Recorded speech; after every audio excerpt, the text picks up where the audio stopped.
তো রাধে রাধে প্রভুগণ, আমি সন্তোষ তোমাদের সকলের দাস আবার হাজির তোমাদের সেবায়। তো আজ আমি তোমাদের নিয়ে যাবো একটি দিব্য আর ভব্য স্থানে, যেটা কিনা আমাদের হায়দ্রাবাদের শ্রী জগন্নাথ স্বামী টেম্পল। আর ইন্ট্রোটা বেশি বড় করবো না, চলে যাবো ভিডিও শুরু করার আগে সকলকে একটা কথা জানাই, যারা নতুন তারা প্লিজ চ্যানেলটা সাবস্ক্রাইব করো না, আর যারা ইতিমধ্যে করে রেখেছে তাদেরকে অসংখ্য ধন্যবাদ। তো চলো শুরু করে।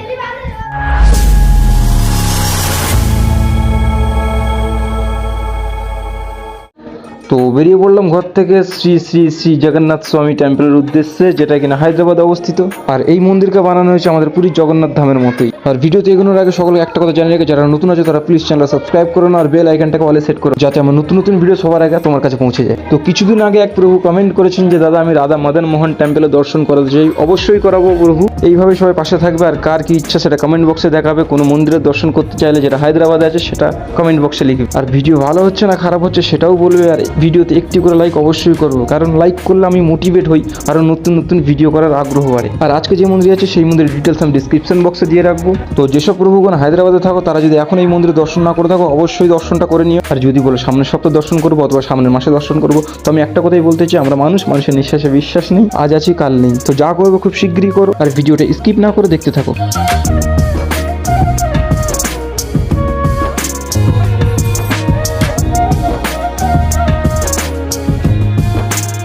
তো হায়দ্রাবাদ জগন্নাথ দেবের মন্দিরকে হুবহু পুরীর জগন্নাথ দেবের মন্দিরের মতোই বানানো হয়েছে, যাতে হায়দ্রাবাদে অবস্থিত ভক্তেরা পুরী জগন্নাথ দেবের মন্দিরের আনন্দ উপভোগ করতে পারে। আর এই মন্দির নির্মাণ 2009 সালে হয়েছে। বর্তমান সময়ে জগন্নাথ দেবের মন্দির হায়দ্রাবাদের শুধুমাত্র একটি ধার্মিক স্থলই নয়, বরং এটি একটি আধ্যাত্মিক আর সাংস্কৃতিক কেন্দ্র হয়ে ওঠে, যেখানে প্রতিদিন অনেক শ্রদ্ধালু দর্শন করতে আসে।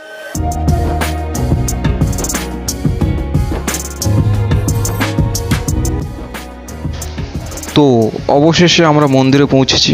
আর এই হলো মন্দিরের দৃশ্য। যেহেতু আমার ক্যামেরা কোয়ালিটিটা অত ভালো না, যার কারণে ফুটেজটা ভালো করে হয়নি। আর এই যে বাঁ সাইডে দেখছো, এইগুলো হচ্ছে বসার জায়গা। যদি মন্দির না খুলে এখানে বসে ওয়েট করতে পারো। আর মন্দিরের টোটাল 3টে গেট, আমি একটা এক এক করে দেখাবো। যেহেতু মন্দিরটা এখনো খোলেনি, যার কারণে আমি প্রথমে জুতোটা খুলে আসলাম। আর এখানে জুতো রাখার মূল্য হচ্ছে 5 টাকা। আর যারা পার্সোনাল গাড়ি নিয়ে আসবে তাদের জন্য সোজা নেমে ডান দিকে পার্কিং আছে। আর পার্কিংয়ে অটো অ্যালাউ নেই।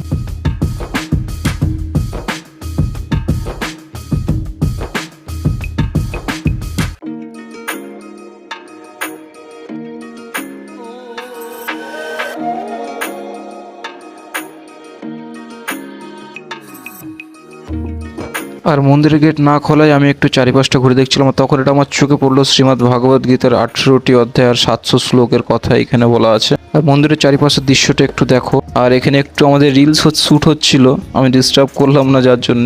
আর এই হলো আমাদের ছোট্ট মডেল, যে কিনা এখনো ঠিকঠাক হাঁটতে শেখেনি। সে যথেষ্ট চেষ্টা করছে মিউজিক হিসেবে রিয়াকশন দিতে।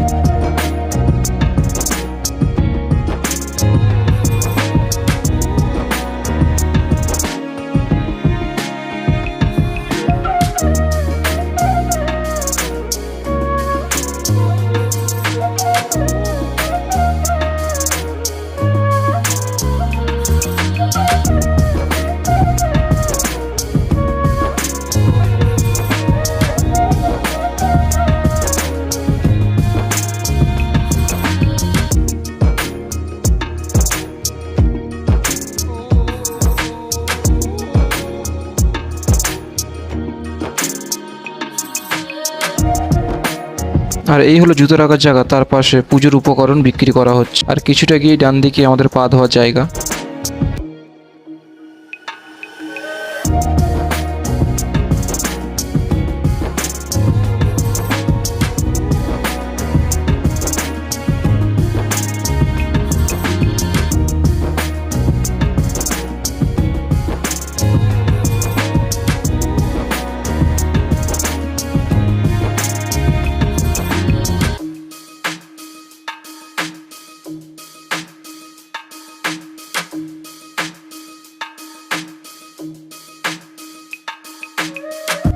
আর এই হলো মন্দিরের দ্বিতীয় গেট, যেই গেট দিয়ে আমরা প্রবেশ করেছিলাম, কারণ ওই গেট এখনো খোলেনি।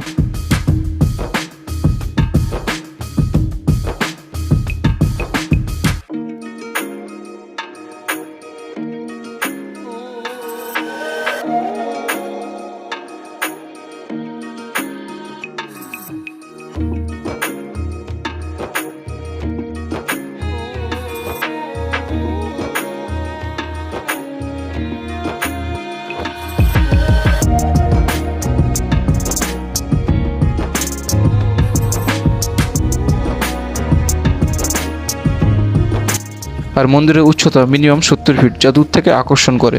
লাল রঙের পাথর দিয়ে গড়া এই মন্দির দেখলে অনেক দিব্য আর ভব্য প্রতীত হবে।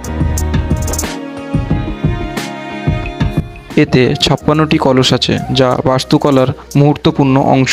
গর্ভগৃহে 3 প্রধান প্রতিমার স্থাপন করা হয়েছে। প্রভু জগন্নাথ, যেনাকে শ্রীকৃষ্ণের আর একটি রূপ মনে করা হয়, বালভদ্রজি, যেনাকে বলরাম দেবের আর এক রূপ মনে করা হয়, আর তৃতীয় হলো সুভদ্রা দেবী, যেনাকে এই দুইজনের মধ্যখানে স্থাপিত করা হয়েছে। স্বামী জগন্নাথ শব্দের অর্থ হলো এই পুরো সংসারের স্বামী। ভগবান জগন্নাথকে শ্রীকৃষ্ণ, শ্রী বিষ্ণু, শ্রী নারায়ণের স্বরূপ মনে করা হয়। ভক্তরা মনে করে এখানে দর্শন করলে সেই পুণ্যই পাওয়া যায়, যেটা পুরীর জগন্নাথ দেবের মন্দির থেকেই পাওয়া যায়। এই মন্দির কেবল উড়িষ্যা নয়, পুরো ভারতবর্ষ থেকে আসা ভক্তদের আস্থার কেন্দ্র।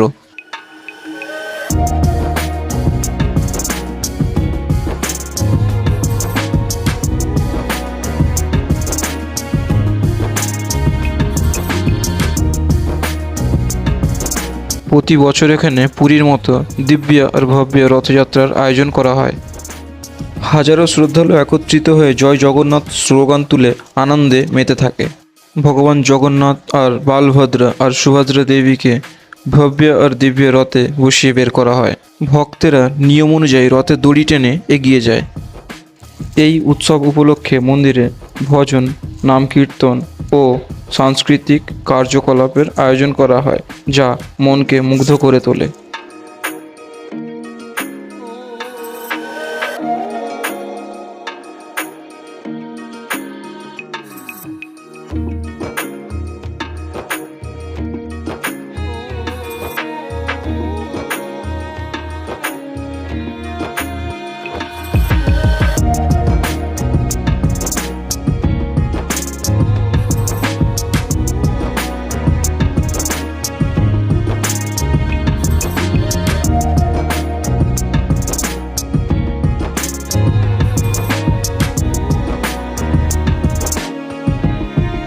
শুধু রথযাত্রাই নয়, এছাড়া এই মন্দিরে আরও উৎসব পালন করা হয়, যেমন শিবরাত্রি, মকর সংক্রান্তি, কার্তিক পূর্ণিমা আর জন্মাষ্টমী।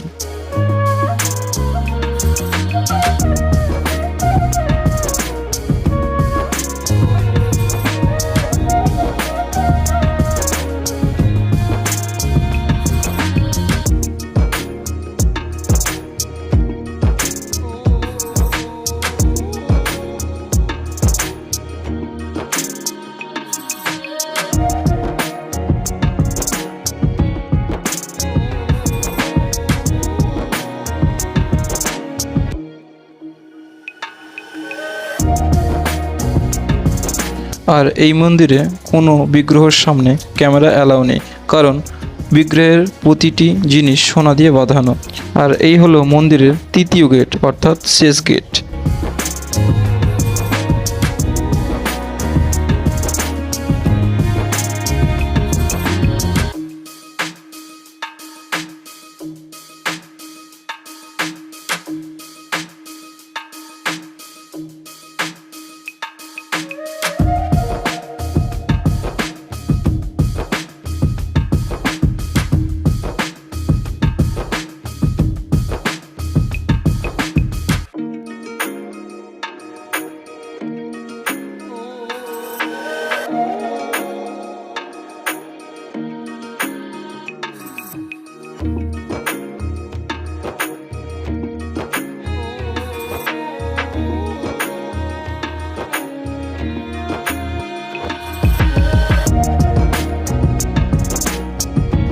আর এই মন্দিরের প্রতিটা দেয়ালে দেবদেবীদের কারুকাজ করা আছে, যা আমাদের সনাতন ধর্মের কিছু গ্রন্থের ইতিহাস, যেমন মহাভারত, রামায়ণ।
আর এটি হলো এখানকার মূল মন্দির। এর মধ্যে বিরাজ করছেন প্রভু জগন্নাথ, বালভদ্রজি আর সুভদ্রা দেবী।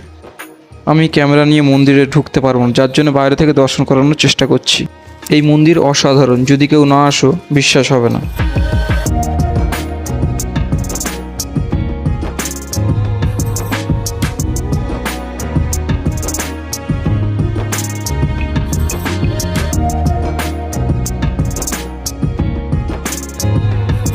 আমি আমার দর্শন শেষ করে বাইরে আসলাম, আর এখানে দেখলাম কিছু ছোট ছোট হাতি, ময়ূর ও বিভিন্ন দেবদেবীর পুতুল আছে। আর এর ঠিক অপোজিটে শ্রীমদ্ ভাগবত গীতা, কৃষ্ণকথা, ভজন এর বিভিন্ন বই পাওয়া যাচ্ছে।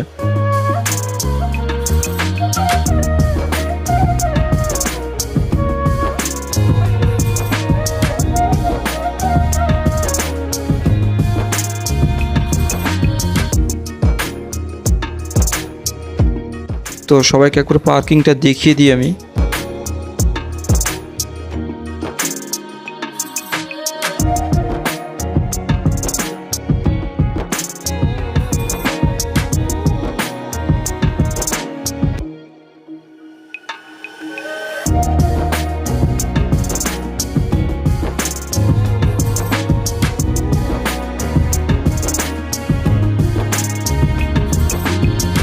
আর আজকের ভিডিও এই পর্যন্তই। আশা করছি ভিডিওটা সবার ভালো লাগবে।